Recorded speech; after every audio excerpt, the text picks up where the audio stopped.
आपको दुनिया के उस हिस्से की खबर बताते हैं जो दहल रहा है। हम बात कर रहे हैं रूस यूक्रेन जंग की।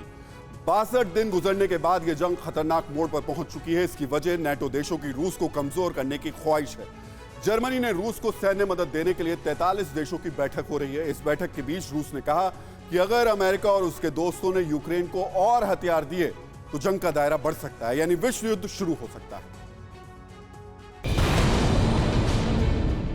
अब रूस के हमलों का यूक्रेन जोरदार जवाब दे रहा है। रूस की वॉरशिप मॉस्कोवा को यूक्रेन समंदर में डुबा चुका है। रूसी शहर बेलगोरेड को यूक्रेन निशाना बना चुका है।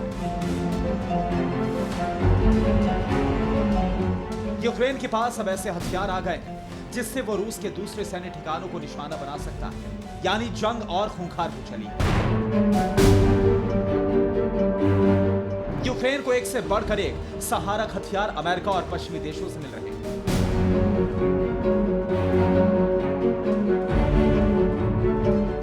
इन हथियारों से यूक्रेन रूस के सैन्य ताकत की परीक्षा ले रहा है और यही बात रूस को नागवार गुजर रही है। रूस के विदेश मंत्री सर्गे लावरोव ने साफ साफ कहा कि अगर पश्चिमी देश यूक्रेन को सैन्य मदद नहीं रोकते तो इससे विवाद और बढ़ेगा। सैन्य हथियारों की सप्लाई से तीसरे विश्व युद्ध का खतरा बढ़ेगा। यह खतरा वास्तविक है और यह गंभीर है। यानी रूस ने दो टूक कह दिया है कि पश्चिमी देशों की तरफ से यूक्रेन को हथियारों की सप्लाई उसे अब मंजूर नहीं है।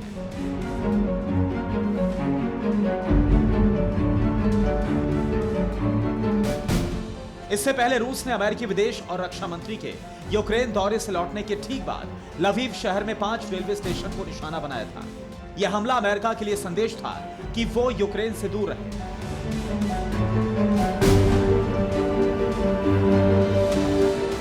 अब जर्मनी में यूक्रेन को लेकर हो रही बैठक के बीच रूस के विदेश मंत्री का बयान बताता है कि अब वो यूक्रेन के मुद्दे पर अमेरिका और पश्चिमी देशों के साथ आर पार के मूड में है।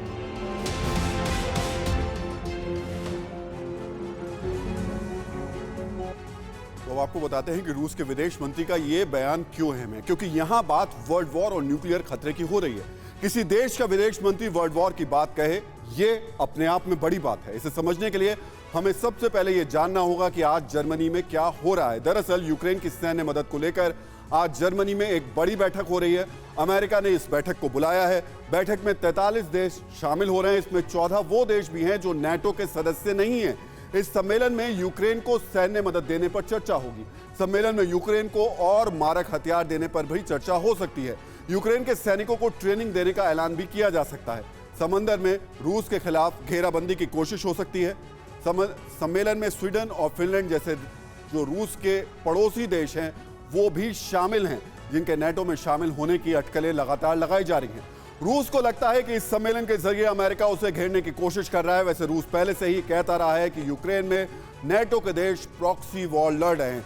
रूस यूक्रेन को नेटो से हथियारों की सप्लाई पर नाराजगी भी जता चुका है, लेकिन रूस अब सीधे सीधे कह रहा है कि यूक्रेन को और हथियारों की सप्लाई माहौल बिगाड़ सकती है। न्यूज़ टॉप 9 रोज सुबह 7 बजे और शाम 7 बजे सिर्फ TV9 भारतवर्ष पर।